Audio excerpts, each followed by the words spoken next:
अस्सलाम वालेकुम। सियाणे कहते हैं भी मकान बनते इट्टां रोड़ियां नाल ते घर हुंदे जीआं नाल। हुण देखण नूं मकान ते घर भी इक्को ਜਿਹੇ लफज हैं, पर इन्हां 'च बड़ा फर्क आ। मकान ਤਾਂ ਤੁਹਾਨੂੰ ਮੈਂ ਦਿਖਾਏ ਵੀ ਬੜੇ ਆ ਤੇ ਇੱਥੇ ਵੀ ਬਥੇਰੇ ਆ ਜਿਹੜੇ ਲੱਖਾਂ ਇੱਟਾਂ ਲੱਗੀਆਂ, ਬਥੇਰੇ ਪੱਥਰ ਲੱਗੇ ਉਹਨਾਂ ਨੂੰ, ਪਰ ਉਹਨਾਂ 'ਚ ਜ਼ਿੰਦਗੀ ਹੈ ਨਹੀਂ, ਉਹਨਾਂ 'ਚ ਜਾਨਦਾਰ ਹੈ ਨਹੀਂ। ਘਰ ਉਹ ਹੁੰਦਾ ਜਿਹਦੇ 'ਚ ਜੀ ਹੋਣ, ਜਾਨਦਾਰ ਹੋਵੇ ਕੋਈ। ਜ਼ਿੰਦਗੀ ਵੀ ਜਿਹੜੀ ਦੁਆ ਵੀ ਆ ਨਾ, ਇਹ ਵੀ ਘਰ ਦੀ ਮੰਗਣੀ ਚਾਹੀਦੀ, ਮਕਾਨਾਂ ਦੀ ਨਹੀਂ। ਫਿਰ ਕਹਿੰਦੇ ਵੀ ਜਿਹੜੀ ਸ਼ੈ ਦਾ ਕੋਲ ਨਾ ਹੋਵੇ, ਕਦਰ ਉਹਦੀ ਉਦੋਂ ਹੁੰਦੀ ਹੈ। ਕਈ ਐਸੇ ਸਾਡੇ ਤੁਸੀਂ ਦੇਖਿਆ ਨਾ, ਜਦੋਂ ਬੰਦਾ ਘਰ ਛੱਡਦਾ ਨਾ ਤੇ ਉਦੋਂ ਘਰ ਦੀ ਕਦਰ ਹੁੰਦੀ। ਜਾਂ ਕਿਸੇ ਬੇਘਰ ਨੂੰ ਪੁੱਛੋ ਵੀ ਘਰ ਕੀ ਹੁੰਦਾ। ਇੱਥੋਂ ਕਈ ਸਾਡੇ ਧੀ ਪੁੱਤਰ ਬਾਹਰਲੇ ਮੁਲਕਾਂ 'ਚ ਗਏ ਨਾ, ਜੀਆ ਜੰਤ ਲੈ ਕੇ ਵੀ ਗਏ। ਜਦੋਂ ਤੱਕ ਆਪਣਾ ਘਰ ਨਹੀਂ, ਜਿੱਦਾਂ ਉਹਨਾਂ ਨੇ ਆਪਣਾ ਘਰ ਬਣਾਇਆ, ਜਿੱਦਾਂ ਘਰ ਉੱਥੇ ਬਣਦਾ, ਕਿੰਨੀਆਂ ਅਖਿਆਈਆਂ, ਇਹ ਕੋਈ ਉਹਨਾਂ ਨੂੰ ਪੁੱਛ ਕੇ ਦੇਖੇ ਘਰ ਦੀ ਕਦਰ। ਇੱਥੇ ਜਿਹੜੀ ਸ਼ੈ ਕੋਲ ਹੋਵੇ ਉਹਦੀ ਕਦਰ ਵੀ ਨਹੀਂ ਹੁੰਦੀ। ਘਰ ਹੁੰਦਾ ਵਾਸਿਓ ਨਾਲ, ਘਰ ਹੁੰਦਾ ਵਸੇਬ ਨਾਲ, ਘਰ ਹੁੰਦਾ ਜੀਆਂ ਨਾਲ, ਘਰ ਹੁੰਦਾ ਜ਼ਿੰਦਗੀ ਨਾਲ। ਬਈ ਮੈਂ ਕਹਿੰਦਾ ਅਸੀਂ ਹੁਣ ਬਣਾ ਰਹੇ ਹਾਂ, ਤੁਸੀਂ ਦੇਖ ਰਹੇ ਹੋ, ਅਸੀਂ ਵੀ ਘਰ ਹੀ ਬਣਾ ਰਹੇ ਹਾਂ, ਚਾਹੇ ਤਿੱਤਰਾਂ ਦਾ ਬਣਾ ਰਹੇ ਹਾਂ। ਮਕਾਨ ਨਹੀਂ, ਅਸੀਂ ਘਰ ਬਣਾ ਰਹੇ, ਪੱਕਾ ਤਾਂ ਬਣਾ ਰਹੇ ਹਾਂ ਵੀ ਹੁਣ ਉਹ ਮੀਂਹਾਂ ਦੇ ਦੇਣਾ ਨਾ, ਮੀਂਹ ਪੈ ਗਏ ਫਿਰ ਉਹ ਖੁਰ ਜਾਣਾ। ਇਹ ਆ ਵੀ ਅਸੀਂ ਪੱਕੀਆਂ ਇੱਟਾਂ ਦਾ ਬਣਾ ਕੇ ਉੱਤੋਂ ਲਿਪ ਲਵਾਂਗੇ, ਤੇ ਅਸੀਂ ਤਿੱਤਰਾਂ ਨੂੰ ਘਰ ਬਣਾ ਕੇ ਦੇ ਰਹੇ ਹਾਂ। ਸਾਨੂੰ ਸ਼ੌਂਕ ਵੀ ਆ, ਰਾਣਾ ਸਾਹਿਬ ਨੂੰ ਵੀ ਸ਼ੌਂਕ ਆ। ਗੱਲ ਅਸਲ 'ਚ ਇਹ ਹੁੰਦੀ ਆ ਵੀ ਤੁਸੀਂ ਕੋਈ ਵੀ ਡੰਗਰ, ਕੋਈ ਜਾਨਵਰ, ਕੋਈ ਚਰਿੰਦ ਪਰਿੰਦ, ਕੋਈ ਪੱਖੂ, ਕੋਈ ਸ਼ੈ ਵੀ ਲੈ ਕੇ ਆਓ ਨਾ, ਜਨੌਰ ਕੋਈ ਵੀ, ਉਹਦਾ ਇੰਤਜ਼ਾਮ ਪੂਰਾ ਹੋਣਾ ਚਾਹੀਦਾ। ਜੇ ਤੁਹਾਡੇ ਕੋਲ ਪੂਰਾ ਇੰਤਜ਼ਾਮ ਨਹੀਂ ਨਾ ਹੈਗਾ, ਫਿਰ ਤੁਸੀਂ ਨਾ ਰੱਖੋ। ਕੋਈ ਵੀ ਸ਼ੈ ਰੱਖੋ ਨਾ, ਪਹਿਲਾਂ ਉਹਦਾ ਪੂਰਾ ਬੰਦੋਬਸਤ ਕਰੋ, ਫਿਰ ਜਾ ਕੇ ਉਹ ਸ਼ੈ ਰੱਖੋ।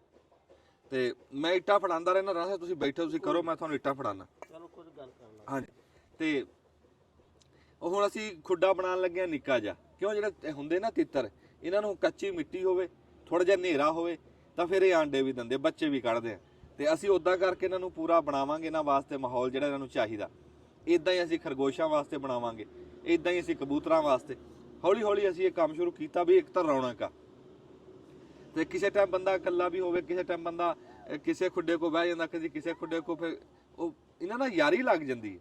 ਇਹ ਵੀ ਜੀ ਆ ਘਰ ਦੇ, ਇਹ ਵੀ ਵਾਸਿਓ ਆ, ਇਹ ਵੀ ਵਸੇਬ ਆ, ਜਾਨਦਾਰ ਆ।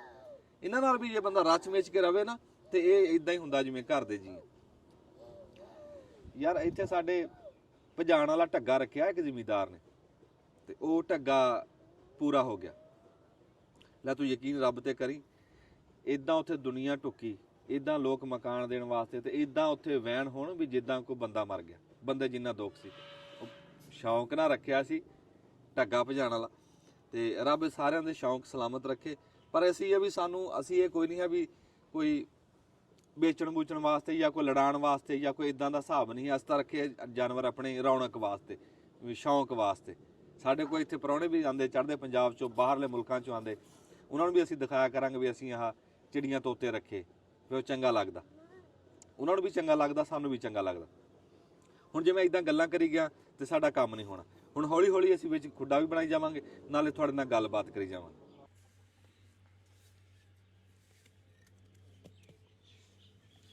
ਹਾਂਜੀ, ਨੇੜੇ ਲੱਗ ਗਿਆ ਜੀ ਕੰਮ, ਤੇ ਅਸੀਂ ਉਹ ਆਪਣਾ ਹੌਲੀ ਹੌਲੀ ਸਮਾਨ ਵੀ ਕਰ ਲਿਆ ਪੂਰਾ, ਕਿ ਤੇਸੀ ਕਾਂਡੀ ਤੋਂ ਬਗੈਰ ਕੰਮ ਨਹੀਂ ਚੱਲਦਾ। ਤੇ ਇਹਨੂੰ ਅਸੀਂ ਤੁਹਾਨੂੰ ਦੱਸਿਆ ਨਾ ਵੀ ਬਣਾ ਕੇ ਨਾ ਪੱਕਾ ਸੀਮੈਂਟ ਦਾ, ਤੇ ਵਿੱਚੋਂ ਲਿਪ ਦਾਂਗੇ, ਫਿਰ ਵਿੱਚ ਠੰਡਾ ਰਹੂਗਾ। ਤੇ ਵਿੱਚ ਪਾਵਾਂਗੇ ਅਸੀਂ ਚੂਹੇ ਕੇਰ। ਚੂਹੇ ਕੇਰ ਦਾ ਪਤਾ, ਜਿਹੜੀ ਚੂਹੇ ਦੀ ਖੁੜ ਦੇ ਬਾਹਰ ਮਿੱਟੀ ਪਈ ਹੁੰਦੀ ਹੈ ਨਾ, ਉਹ ਤਿੱਤਰਾਂ ਵਾਸਤੇ, ਪਰਿੰਦਿਆਂ ਵਾਸਤੇ ਉਹ ਚੰਗੀ ਹੈ, ਜਾਨਵਰਾਂ ਵਾਸਤੇ। ਉਹ ਚੂਹੇ ਕੇਰ ਲਿਆ ਕੇ ਨਾ 8-10 ਤਸਲੇ ਉੱਤੇ ਉਹ ਵਿੱਚ ਪਾਵਾਂਗੇ, ਤੇ ਉਹਦੇ ਨਾਲ ਫਿਰ ਇਦਾਂ, ਹੁਣ ਇਦਾਂ। ਵਾਹ ਬਈ ਵਾਹ, ਸਾਡੇ ਪ੍ਰਾਹੁਣੇ ਆ ਗਏ ਜੀ। ਗੱਡੀ ਦੀ ਪਛਾਣ ਆ ਸਾਨੂੰ, ਇਹ ਸਾਡੇ ਭਰਾ ਜੀ ਆਏ, ਆਦਲ ਤਨਵੀਰ ਸਾਹਿਬ। ਹਾਂਜੀ, ਇਹ ਸਾਡੇ ਜੀ ਪਾਕਿਸਤਾਨ ਦੇ ਪਹਿਲੇ ਨੰਬਰ ਦੇ ਜੀ ਇਹ ਵਲਾਗਰ ਆ ਜੀ, ਟਰੈਵਲ ਵਿਦ ਆਦਲ। ਵਾਹ ਵਾਹ, ਆਹ ਸਪੀਕਰ ਦਿਓ ਜੀ। ਵਾਹ, ਵਾਲੇਕੁਮ ਸਲਾਮ, ਕੀ ਹਾਲ ਚਾਲ ਹੈ ਜੀ? ਠੀਕ ਠਾਕ ਜੀ, ਉਮਰੇ ਦੀ ਬਹੁਤ ਬਹੁਤ ਮੁਬਾਰਕ ਹੋਵੇ। ਹਾਂਜੀ ਖੈਰ ਮੁਬਾਰਕ। ਹਾਂਜੀ, ਤੁਸੀਂ ਇਹਨਾਂ ਦੀ ਮਿਹਰਬਾਨੀ ਹੈ ਜੀ, ਮਾਸ਼ਾਅੱਲਾ ਉਮਰਾ ਕਰਕੇ ਆਏ ਜੀ, ਰੱਬ ਦਾ ਘਰ ਦੇਖ ਕੇ ਆਏ। ਤੇ ਹਾਂ ਸਾਡਾ ਤੋਹਫਾ ਜੀ ਖਜੂਰਾਂ ਪਾਣੀ ਆ ਗਿਆ। ਖਜੂਰਾ ਪਾਣੀ ਪਿਆ ਜੀ, ਮਾਸ਼ਾਅੱਲਾ। ਲੈਣਾ ਤਾਂ ਕਿ ਰਿਕਾਰਡ ਹੋ ਜਾਏਗਾ। ਨਹੀਂ ਉਹ ਆ ਗਿਆ ਜੀ। ਇਹ ਬੜੀ ਜੀ ਸਾਨੂੰ ਆਸ ਹੁੰਦੀ ਹੈ ਖਜੂਰ ਪਾਣੀ। ਵਲੌਗ ਚੱਲ ਰਿਹਾ ਨਾਲ ਹੈ, ਕੀ ਚੱਲ ਰਿਹਾ ਜੀ ਇੱਧਰ? ਇਹ ਖੁੱਡਾ ਬਣਾ ਰਹੇ ਆ ਜੀ। ਖੁੱਡਾ ਜੀ? ਹਾਂਜੀ। ਅੱਛਾ ਜੀ, ਮੈਂ ਇੱਕ ਗਜ਼ਲ ਲਿਖੀ ਆ ਨਾ, ਲਿਖੀ ਤਾਂ ਅਰਸ਼ਾਦ ਸੰਧੂ ਨੇ, ਸ਼ਾਇਰ ਨੇ, ਤੇ ਪੜ੍ਹਨੀ ਮੈਂ ਆ। ਹਾਂ ਇੱਥੇ ਆਇਓ ਅੱਛੇ ਛਾਵੇਂ। ਉਹ ਖੁੱਡੇ ਦੇ ਆ? ਨਹੀਂ ਜੀ ਉਹ ਤੁਹਾਡੇ ਤੇ ਆ। ਤੁਹਾਡੇ ਤੇ। ਅੱਛਾ ਜੀ, ਯਾ ਅੱਲਾ ਖੈਰ। ਤੁਸੀਂ ਨਹੀਂ ਪੜ੍ਹਨੀ, ਤੁਸੀਂ ਉਧਰ ਦੇਖੋ, ਤੁਸੀਂ ਵਾਹ ਕਰਨੀ। ਹੱਥ ਬਨ ਗਏ। ਹਾਂਜੀ, ਇਹ ਜੀ ਮੇਰੇ ਭਰਾ ਆਦਲ ਤਨਵੀਰ ਵਾਸਤੇ ਜੀ, ਇਹ ਪੰਜਾਬੀ ਦੀ ਸ਼ਾਇਰੀ ਹੈ ਜੀ ਜਿਹੜੀ ਮੈਂ ਪੜ੍ਹਨ ਲੱਗਿਆ। ਟਾਈਮ ਲੱਗ ਜਾਣਾ, ਗੱਲ ਲੰਬੀ। ਇੱਕ ਸੱਜਣ ਹੁੰਦਾ ਸੀ ਜ਼ਹਿਰਾਂ ਵਿੱਚ ਪਤਾਸੇ ਵਰਗਾ, ਸੁਰਮੇ ਸੱਕ ਦੰਦਾਸੇ ਵਰਗਾ, ਦੁੱਖਾਂ ਵਿੱਚ ਦਲਾਸੇ ਵਰਗਾ, ਸਜਰੇ ਚੰਨ ਦੇ ਹਾਸੇ ਵਰਗਾ। ਇੱਕ ਸੱਜਣ ਹੁੰਦਾ ਸੀ ਅਲੜ ਸ਼ੋਖ ਹਵਾਵਾਂ ਵਰਗਾ, ਧੁੱਪਾਂ ਦੇ ਵਿੱਚ ਛਾਵਾਂ ਵਰਗਾ, ਔਖੇ ਵੇਲੇ ਬਾਹਾਂ ਵਰਗਾ, ਅੱਠੇ ਪੈਰ ਦਵਾਵਾਂ ਵਰਗਾ। ਇੱਕ ਸੱਜਣ ਹੁੰਦਾ ਸੀ। ਕੀ ਬਾਤ ਹੈ ਜੀ, ਕੀ ਬਾਤ। ਤਿੱਖਾ ਤੇਜ਼ ਸ਼ਰਾਬਾਂ ਵਰਗਾ, ਰੰਗ ਤੇ ਰੂਪ ਨਵਾਬਾਂ ਵਰਗਾ, ਤੁਸੀਂ ਦੇਖ ਹੀ ਰਹੇ ਆ। ਸੁੱਚਾ ਫੁੱਲ ਗੁਲਾਬਾਂ ਵਰਗਾ, ਪਿਛਲੀ ਰਾਤ ਦੇ ਖਾਬਾਂ ਵਰਗਾ। ਇੱਕ ਸੱਜਣ ਹੁੰਦਾ ਸੀ। ਮਿੱਠੀਆਂ ਮਿੱਠੀਆਂ ਬਾਤਾਂ ਵਰਗਾ, ਚੇਤ ਵਿਸਾਖ ਦੀ ਰਾਤਾਂ ਵਰਗਾ, ਪਿਆਰ ਦੀਆਂ ਸੌਗਾਤਾਂ ਵਰਗਾ, ਈਦਾਂ ਤੇ ਸ਼ਬਰਾਤਾਂ ਵਰਗਾ। ਇੱਕ ਸੱਜਣ ਹੁੰਦਾ ਸੀ। ਫੱਗਣ ਚੇਤ ਬਹਾਰਾਂ ਵਰਗਾ, ਅੰਬ ਤੇ ਸੇਬ ਅਨਾਰਾਂ ਵਰਗਾ, ਸਾਹਿਬ ਤੇ ਸਰਕਾਰਾਂ ਵਰਗਾ, ਹਫਤੇ ਤੇ ਅਤਵਾਰਾਂ ਵਰਗਾ। ਇੱਕ ਸੱਜਣ ਹੁੰਦਾ ਸੀ। ਅਖੀਰਲਾ ਸ਼ੇਰ ਹੈ ਜੀ। ਆਏ ਹਾਏ ਹਾਏ, ਆ ਦੇਖੋ ਜੀ, ਇੱਧਰ ਦੇਖੋ, ਫਿਰ ਸ਼ੇਰ ਸੁਣਿਓ। ਮੱਖਣ ਦੁੱਧ ਮਲਾਈਆਂ ਵਰਗਾ, ਟਾਂਗਰ ਗਚਕ ਖਤਾਈਆਂ ਵਰਗਾ, ਬਰਫੀ ਖੰਡ ਮਠਾਈਆਂ ਵਰਗਾ, ਸਿੰਧੂ ਨੇਕ ਕਮਾਈਆਂ ਵਰਗਾ। ਇੱਕ ਸੱਜਣ ਹੁੰਦਾ ਸੀ। ਇਹ ਜੀ ਸਾਡੇ ਭਰਾ ਜੀ ਆਦਲ ਤਨਵੀਰ ਵਾਸਤੇ। ਅਸਲ ਜਣਾ ਬਹੁਤ ਸੋਹਣਾ ਲਿਖਿਆ, ਲੇਕਿਨ ਤੁਸੀਂ ਦੱਸਤਾ ਕਿ ਮੇਰੇ ਵਾਸਤੇ ਆ, ਲੈ ਤਾਂ ਮੈਂ ਖੁੱਲ ਕੇ ਦਾਦ ਵੀ ਨਹੀਂ ਦੇ ਸਕਿਆ, ਲੇਕਿਨ ਬਹੁਤ ਸੋਹਣਾ ਲਿਖਿਆ। ਇਹਨੇ ਬਹੁਤ ਵੱਡੇ ਸ਼ਾਇਰ ਅਰਸ਼ਾਦ ਸੰਧੂ ਸਾਹਿਬ ਤੁਹਾਡੇ ਪਾਸੇ ਕਸੂਰ ਵਾਲੇ ਪਾਸੇ ਸੁਣਿਆ, ਲੇਕਿਨ ਕਿਆ ਤੁਹਾਡਾ ਇੰਤਖਾਬ ਮੇਰੇ ਲਈ। ਹਾਂਜੀ, ਤੇ ਇਹ ਮੈਂ ਜਿਹੜੀ ਸ਼ਾਇਰੀ ਪੜ੍ਹੀ ਹੈ ਨਾ, ਇਹ ਜਿਹੜੇ ਬੰਦੇ ਆਦਲ ਬਾਈ ਦੀ ਦੇਖਦੇ ਨਾ ਫਿਲਮਾਂ, ਉਹਨਾਂ ਨੂੰ ਪਤਾ ਇਸ ਗੱਲ ਦਾ ਵੀ ਇਹ ਗੱਲ ਇਦਾਂ ਹੀ ਆ, ਵੀ ਐਡਾ ਪੋਲਾ ਬੋਲਦੇ, ਸੋਹਣਾ ਬੋਲਦੇ। ਤੁਸੀਂ ਆਪਣੇ ਕੁਣਬੇ 'ਚ ਬਹਿ ਕੇ ਫਿਲਮਾਂ ਦੇਖ ਸਕਦੇ ਇਹਨਾਂ ਦੀਆਂ। ਮੈਂ ਅੱਜ ਤੁਹਾਨੂੰ ਥੋੜੀ ਜਿਹੀ ਸੌਰੀ, ਤੁਹਾਡੀ ਗੱਲ ਕੱਟਤੀ। ਹਾਂਜੀ, ਮੈਂ ਆਂਦਾ ਪਿਆ ਨਾ, ਹਾਂਜੀ, ਤੇ ਥੋੜੀ ਜਿਹੀ ਇਮੋਸ਼ਨਲ ਗੱਲ ਹੋ ਜਾਣੀ, ਮੈਨੂੰ ਉਹਦੇ ਵਾਸਤੇ ਮਾਫ ਕਰਿਆ ਜੀ। ਮੈਂ ਆਂਦਾ ਪਿਆ ਸੀ ਤੇ ਮੈਨੂੰ ਬੜਾ ਚਾਹ ਸੀ ਕੱਲ ਦਾ, ਜਦੋਂ ਆਪਾਂ ਪ੍ਰੋਗਰਾਮ ਬਣਾਇਆ ਮੀਂਹ ਗਾਣਾ। ਉਹ ਚਾਹ ਇਸ ਤੋਂ ਸੀ ਬਈ, ਮੈਂ ਕਿਹਾ ਵੀ ਅੰਜਮ ਦੇ ਨਾਲ ਮੁਲਾਕਾਤ 'ਚ ਮੈਨੂੰ ਕੀ ਗੱਲ ਮਿਲਦੀ ਏ ਵੀ ਉਹ ਵੀ ਸਟਾਰ ਆ ਮਾਸ਼ਾਅੱਲਾ, ਤੇ ਕੋਈ 4-5 ਲੋਕ ਸਾਨੂੰ ਵੀ ਕੋਈ ਜਾਣਦੇ ਹੀ ਨਹੀਂ ਕਿਤੇ ਨਾ ਕਿਤੇ। ਤੇ ਮੈਂ ਕਿਹਾ ਵੀ ਅਸੀਂ ਉਸ ਕਰਕੇ ਤਾਂ ਨਹੀਂ ਮਿਲਦਾ ਮੈਂ ਕਿ ਉਹ ਸਟਾਰ ਏ, ਲੇਕਿਨ ਮੈਨੂੰ ਨਾ ਫਿਰ ਇੰਜ ਫੀਲ ਹੋਇਆ ਕਿ ਜਿਹੜੀ ਖੁਸ਼ਬੂ ਮੈਨੂੰ ਮੇਰੀ ਮਾਂ ਕੋਲ ਬਹਿ ਕੇ ਆਂਦੀ ਸੀ ਨੇ ਰਿਸ਼ਤੇ ਦੀ, ਇਹ ਕੋਈ ਵੱਡਾ ਬੋਲ ਨਹੀਂ ਜੇ, ਇਹ ਸੱਚੀ ਦਿਲ ਦੀ ਗੱਲ ਜੇ। ਤੇ ਮੈਨੂੰ ਮੈਂ ਕਿਹਾ ਵੀ ਅੰਜਮ ਕੋਲ ਬਹਿ ਕੇ ਨਾ ਮੈਨੂੰ ਉਹ ਖੁਸ਼ਬੂ ਆਂਦੀ ਏ, ਤੇ ਮੈਂ ਉਹ ਆਪਣਾ ਰਾਂਝਾ ਰਾਜ਼ੀ ਉਹ ਤਾਂ ਕਰਨ ਚਾਹੁੰਦਾ। ਅੱਛਾ, ਤੁਸੀਂ ਜੋ ਲਿਖਿਆ ਉਹ ਖਰੇ ਤਾਂ ਹੀ ਸੀ ਵੀ ਤੁਸੀਂ ਸੋਚੀ ਬੈਠੇ ਸੀ ਮੇਰੇ ਵਾਸਤੇ। ਤੁਹਾਨੂੰ ਤਾਂ ਉਹ ਕਿਹਾ ਨਾ ਵੀ ਸਾਡੇ ਕੋਲ ਖੁਸ਼ਬੂ ਆਂਦੀ ਆ।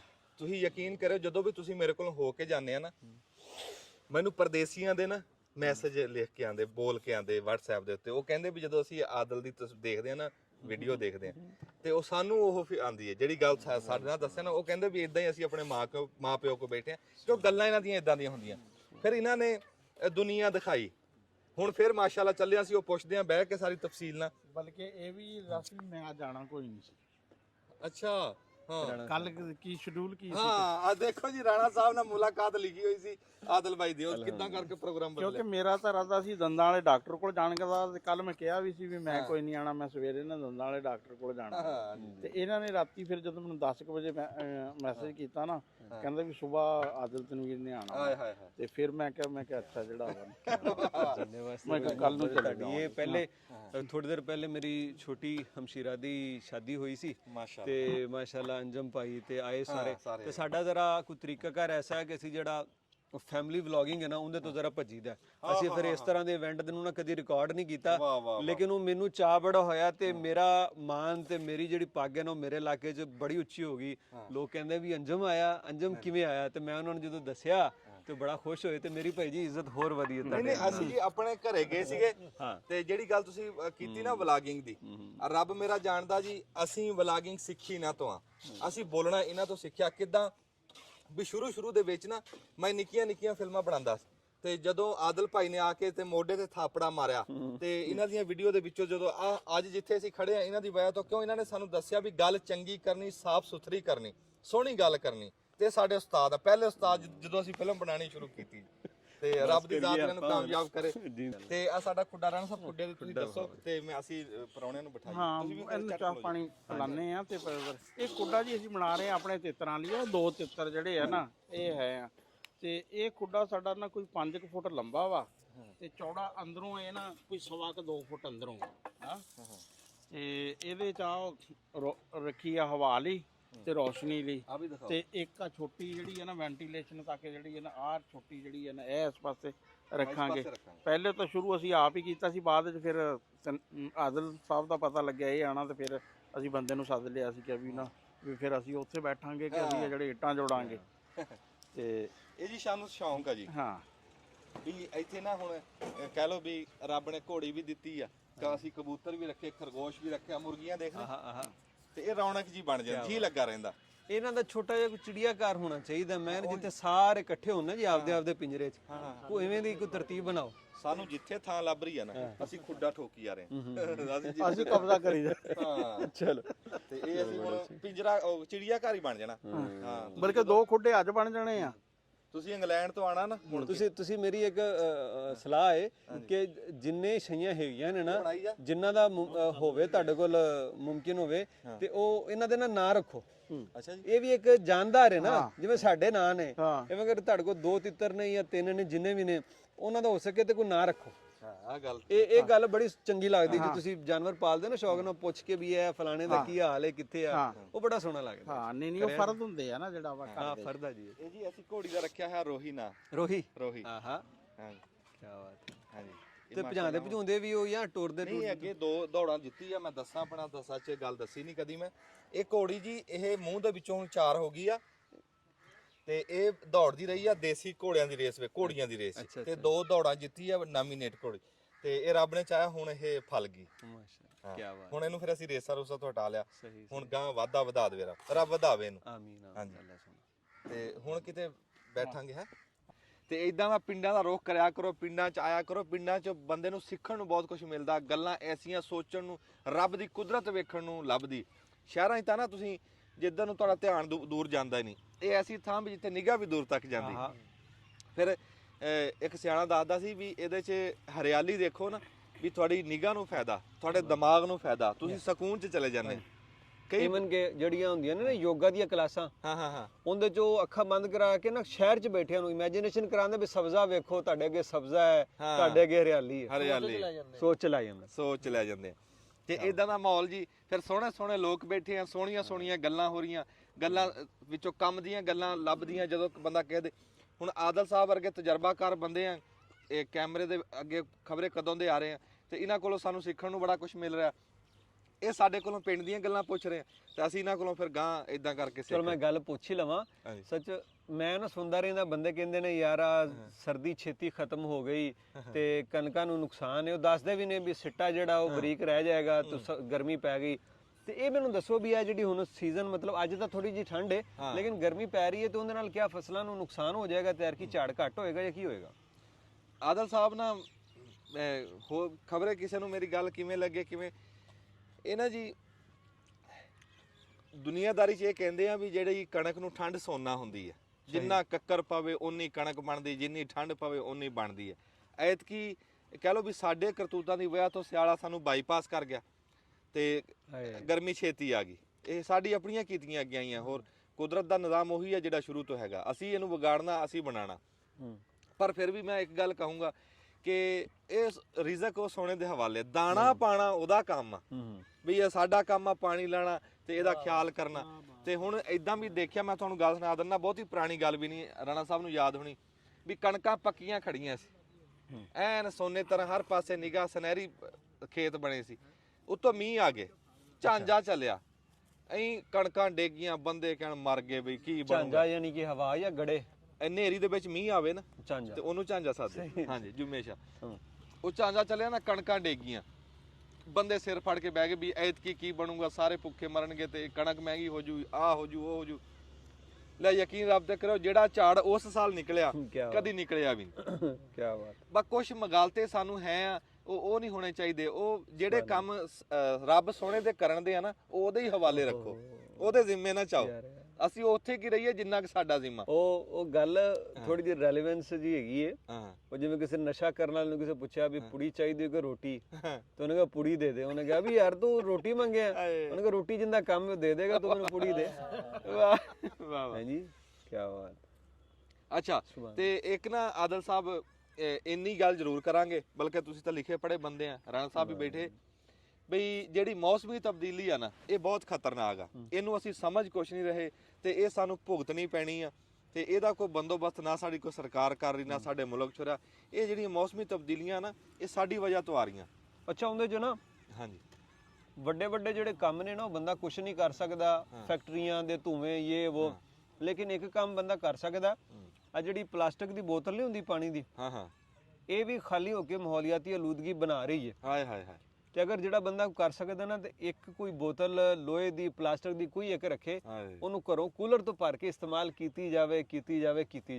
ਹਾਂ, ਦੂਜਾ, ਨਵੀਂ ਬੋਤਲ ਦੇ ਵਿੱਚ ਵੀ ਅਗਲੇ ਦਿਨ BBC ਦੀ ਮੈਂ ਤਹਿਕੀਕ ਵੇਖੀ, ਨਵੀਂ ਪਲਾਸਟਿਕ ਦੀ ਬੋਤਲ ਜਿਹੜਾ ਮਿਨਰਲ ਵਾਟਰ ਪੀਣਾ ਨਾ, ਉਹਦੇ 'ਚ ਵੀ ਇੱਕ ਖਰੇ ਕਿੰਨੇ ਮਾਈਕਰੋ ਕਿੰਨੇ ਹਜ਼ਾਰ ਨਿੱਕੇ ਜ਼ਰਰੇ ਹੁੰਦੇ ਨੇ ਪਲਾਸਟਿਕ ਦੇ, ਜਿਹੜੇ ਤੁਹਾਡੇ ਵਾਸਤੇ ਨੁਕਸਾਨਦੇਹ ਆ। ਹਾਂ, ਉਹ ਰਹਿ ਹੀ ਜਾਂਦੇ ਨੇ ਕਿਉਂਕਿ ਪਲਾਸਟਿਕ ਦਾ ਹਿੱਸਾ ਉਹ ਰਹਿ ਜਾਂਦੇ। ਤੇ ਕੋਸ਼ਿਸ਼ ਇਹ ਬੰਦਾ ਕਰੇ ਕਿ ਪਲਾਸਟਿਕ ਦਾ ਇਸਤੇਮਾਲ ਜਿੰਨਾ ਹੋ ਸਕੇ ਘੱਟ ਕਰੇ।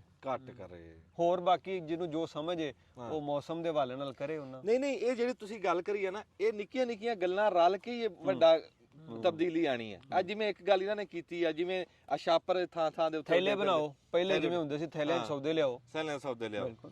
ਤੇ ਹੁਣ ਤਾਂ ਬੈਠੇ ਸੀ ਐ ਜੀ ਥਾਂ ਤੇ, ਮੈਂ ਤੁਹਾਨੂੰ ਦੱਸਾਂ ਪੈਂਪਰ ਸਾਡੇ ਵਾਸਤੇ ਸਿਰਦਰਦੀ ਬਣੀ ਪਈ ਜੀ। ਸਿਰ ਪੀੜ ਹੈ ਜੀ, ਉਹ ਸਾਨੂੰ ਪਾਣੀ ਲਾਣਾ ਔਖਾ ਕੀਤਾ। ਮੈਨੂੰ ਨਾ 5 ਸਾਲ ਹੋ ਗਏ ਨੇ, ਹਾਂ, 4.5 ਸਾਲ ਹੋ ਗਏ ਨੇ।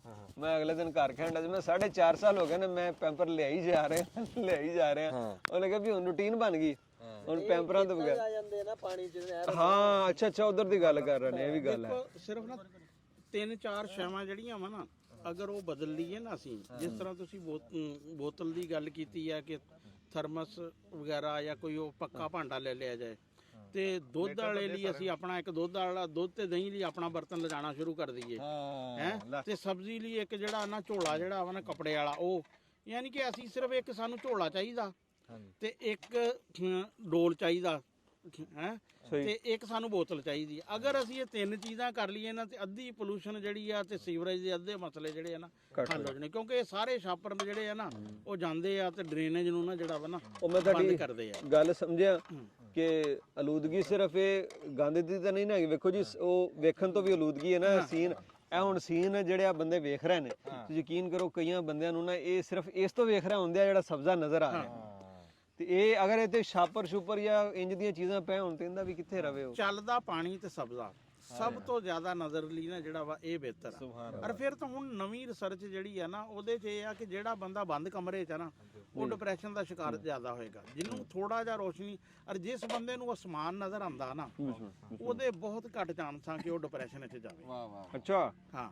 ਸੁਭਾਨ ਤੇ ਅਸਲ 'ਚ ਇਹ ਜਿਹੜਾ ਨਾ ਲੋਕ ਹੁਣ ਭੁਗਤ ਰਹੇ ਆ, ਇਹ ਕੋਈ 91 ਜਾਂ 92 'ਚ ਨਾ ਮਾਹੌਲੀਆਤ ਦੀ ਪਹਿਲੀ ਕਾਨਫਰੰਸ ਹੋਈ ਸੀ ਰਿਓ ਡੀ ਜਨੇਰੋ 'ਚ, ਬ੍ਰਾਜ਼ੀਲ 'ਚ। ਅੱਛਾ। ਉਦੋਂ ਇਹ ਜਿਹੜੇ ਨਾ ਦਿੱਤੇ ਗਏ ਸੀ ਕੁਝ, ਉਦੋਂ ਉਸ ਦੌਰ 'ਚ ਬੜੇ ਅਲਾਰਮਿੰਗ ਜੀ ਗੱਲਾਂ ਲੱਗਦੀਆਂ ਸੀ ਵੀ ਇੰਨਾ ਟੈਂਪਰੇਚਰ ਦਾ ਫਰਕ ਪੈ ਜਾਏਗਾ, ਗਲੇਸ਼ੀਅਰ ਪਿਘਲਣੇ ਸ਼ੁਰੂ ਹੋ ਜਾਣਗੇ, ਬਾਰਿਸ਼ਾਂ। ਤੇ ਮੈਂ ਸਮਝਦਾ ਸੀ ਯਾਰ ਐਵੇਂ ਨਾ ਕੋਈ ਬਹੁਤ ਹੀ ਡਰਾਉਣੀਆਂ ਗੱਲਾਂ ਜਿਹੜੀਆਂ ਉਹਨੇ ਕੀਤੀਆਂ। ਲੇਕਿਨ ਅਗਰ ਹੁਣ ਉਹ ਆਦਾਦੋ ਸ਼ੁਮਾਰ ਹੁਣ ਕਢਾ ਕੇ ਦੇਖ ਲਓ ਨਾ, ਉਹ ਉਸ ਤੋਂ ਭੈੜੇ ਹਾਲਾਤ ਆ। ਇੰਨਾ ਟੈਂਪਰੇਚਰ ਦਾ ਐਵਰੇਜ ਸੀ ਵੀ ਇੰਨੇ ਸਾਲਾਂ ਬਾਅਦ 1 ਡਿਗਰੀ ਦਾ ਪੈ ਜਾਏਗਾ। ਹੁਣ ਤੁਸੀਂ ਦੇਖੋ ਕਿ ਐਤਕੀ 5-7 ਡਿਗਰੀ ਜਿਹੜਾ ਨਾ ਉੱਪਰ ਚੱਲਿਆ ਵਾ ਟੈਂਪਰੇਚਰ। ਅੱਛਾ, ਫਿਰ ਟੈਂਪਰੇਚਰ ਦਾ ਨਾ ਜਿਹੜਾ ਵਾ, ਟੈਂਪਰੇਚਰ ਦਾ ਮਸਲਾ ਕਿ ਇਕਾਨਮੀ ਨੂੰ ਤੁਹਾਡੀ ਨੂੰ ਲੈ ਪੈਂਦਾ। ਤੁਹਾਡਾ ਐਗਰੀਕਲਚਰ ਜਿਹੜਾ ਸਾਰਾ ਮੌਸਮ ਤੇ ਬੇਸ ਕਰਦਾ ਹੈ, ਉਹਦੇ ਨਾਲ ਕਿਆ ਹੋਇਆ ਐਤਕੀ ਜਿਹੜੀ ਗਰਮੀ ਨਾਲ ਤਿਲਾਂ 'ਚ ਦਾਣਾ ਕੋਈ ਨਹੀਂ ਪਿਆ, ਮੂੰਜੀ 'ਚ ਦਾਣਾ ਕੋਈ ਨਹੀਂ ਪਿਆ, ਕੱਦੂ ਕੋਈ ਨਹੀਂ ਲੱਗੇ, ਜਾਨਵਰਾਂ ਨੇ ਕਨਸੀਵ ਕੋਈ ਨਹੀਂ ਕੀਤਾ, ਗੱਭਣ ਗਾਵਾਂ ਮੱਝਾਂ ਬਹੁਤ ਘੱਟ ਰਹੀਆਂ ਵਾ ਐਤਕੀ। ਯਾਨੀ ਕਿ ਇਹ ਗਰਮੀ ਦੇ ਅਸਰਾਤ ਜਿਹੜੇ ਆ ਨਾ ਇਹ ਹੋਏ ਆ। ਤੇ ਜਿਹੜੀ ਉਹ ਗੱਲ ਕਣਕ ਦੀ ਸੀ ਨਾ, ਕਣਕ ਉਹਨਾਂ ਮੁਲਕਾਂ 'ਚ ਹੀ ਜ਼ਿਆਦਾ ਪੈਦਾਵਾਰ ਹੁੰਦੀ ਹੈ ਜਿੱਥੇ ਕਿ ਲੰਬਾ ਅਰਸਾ ਤੱਕ ਜਿਹੜਾ ਵਾ ਨਾ ਠੰਡ ਪੈਂਦੀ ਆ। ਇਹਨੂੰ ਕਮ ਸੇ ਕਮ 2 ਮਹੀਨੇ ਤਾਂ ਬਹੁਤ ਜ਼ਰੂਰੀ ਆ ਠੰਡੇ ਹੋਣੇ ਦੇ। ਅਗਰ ਪਿਛਲੇ ਸਾਲ ਕਣਕ ਦੀ ਪੈਦਾਵਾਰ ਜ਼ਿਆਦਾ ਹੋਣ 'ਚ ਇਹੀ ਵਜ੍ਹਾ ਸੀ ਕਿ ਠੰਡ ਦਾ ਜਿਹੜਾ ਨਾ ਪੀਰੀਅਡ ਲੰਬਾ ਸੀ। ਤੇ ਖਾ ਲਓ ਰੋਟੀ। ਹਾਂ ਹੁਣ ਰੋਟੀ ਖਾਣੇ ਆ ਜੀ। ਅਸੀਂ ਜੀ ਇੱਕ ਪ੍ਰਾਹੁਣੇ ਦਾ ਅੱਗੇ ਤਾਰਫ ਨਹੀਂ ਕਰਾਇਆ, ਉਹ ਕਰਾ ਦਿੰਦੇ ਉਹ ਤੇ ਕੈਮਰੇ ਵਾਲ ਦੇ। ਇਹਦਾ ਨਾਮ ਆ ਜੀ ਮੁਹੰਮਦ ਅਹਿਮਦ ਸਾਹਿਬ, ਇਹ ਹਾਫਜ਼ ਅਹਿਮਦ ਸਾਹਿਬ, ਮਾਸ਼ਾਅੱਲਾ ਹਿਫਜ਼ ਕੀਤਾ ਜੀ। ਇਹ 345 ਗਾਹਬੇ ਤਹਿਸੀਲੋ ਜ਼ਿਲ੍ਹਾ ਟੋਬਾ ਟੈਕ ਸਿੰਘ ਉੱਥੋਂ ਤਸ਼ਰੀਫ ਲੈ ਕੇ ਆਇਆ। ਬੜਾ ਸਵਾਦ ਆ ਰਿਹਾ ਜੀ ਗੱਲਬਾਤ ਦਾ। ਹੁਣ ਕੋ 2-4 ਗੱਲਾਂ ਐਸੀਆਂ ਪੁੱਛਦੀਆਂ ਵੀ ਜਿਹੜੀਆਂ ਸੁਣਨ ਵਾਲਿਆਂ ਦੇ ਵੀ ਕਿਸੇ ਦੇ ਕੰਮ ਆ ਜਾਣ। ਜਿੱਦਾਂ ਆਦਲ ਭਾਈ ਨੇ ਦੱਸਿਆ ਵੀ ਇਹ ਮੁਲਕਾਂ ਦੇ ਵਿੱਚ ਜਾ ਰਹੇ ਆ, ਇਹ ਵੀ ਪੁੱਛਦੀਆਂ ਬਰੀਕੀ ਨਾਲ ਵੰਡ ਕਰਕੇ ਦੱਸਣ ਵੀ ਕਿਹੜੇ-ਕਿਹੜੇ ਮੁਲਕਾਂ 'ਚ ਜਾ ਰਹੇ। ਪਰ ਸਾਰਿਆਂ ਤੋਂ ਪਹਿਲਾਂ ਜਿਹੜੇ ਇੱਕ ਗੱਲ ਉਹ ਮੈਂ ਆਪ ਦੇ ਵਾਸਤੇ ਵੀ ਪੁੱਛਣੀ ਆ, ਹੋਰਾਂ ਵਾਸਤੇ ਵੀ ਜਿਹੜਾ ਇੰਗਲੈਂਡ ਆ ਇਹਦਾ ਵੀਜ਼ਾ ਤੁਸੀਂ ਕਿੰਨੇ ਲੱਖ 'ਚ ਲਿਆ? ਲੱਖਾਂ 'ਚ ਵੀ 10-15 ਲੱਖ ਤਾਂ ਲੱਗਦਾ ਨਾ ਪੱਕਾ। ਅਸਲ 'ਚ ਗੱਲ ਐਵੇਂ ਆ, ਇਹ ਮੈਨੂੰ ਪਹਿਲੇ ਵੀ ਇੱਕ ਦੋ ਬੰਦੇ ਨੇ ਪੁੱਛਿਆ ਅਸਲ 'ਚ ਇੰਗਲੈਂਡ ਦਾ ਵੀਜ਼ਾ ਲੈ ਲਓ ਨਾ ਤਾਂ ਕਹਿੰਦੇ ਨੇ ਵੀ ਯਾਰ ਇਹ ਬੰਦੇ ਨੇ ਤਾਂ ਲੱਖਾਂ ਲਾਤੇ ਹੋਣੇ ਨੇ। ਹਾਂ ਪਾਕਿਸਤਾਨ 'ਚ ਨਾ ਟ੍ਰੈਂਡ ਇਹੀ ਚੱਲਦਾ ਹੈ, ਏਜੰਟਾਂ ਦੇ ਕੋਲ ਲੋਕ ਜਾਂਦੇ ਨੇ ਨਾ ਤੇ ਉਹ 20-20 ਲੱਖ ਰੁਪਈਆ 25-25 ਲੱਖ ਰੁਪਈਆ ਲੈਂਦੇ ਨੇ, ਕਿਉਂਕਿ ਲੋਕਾਂ ਨੂੰ ਪਤਾ ਨਹੀਂ ਹੈਗਾ।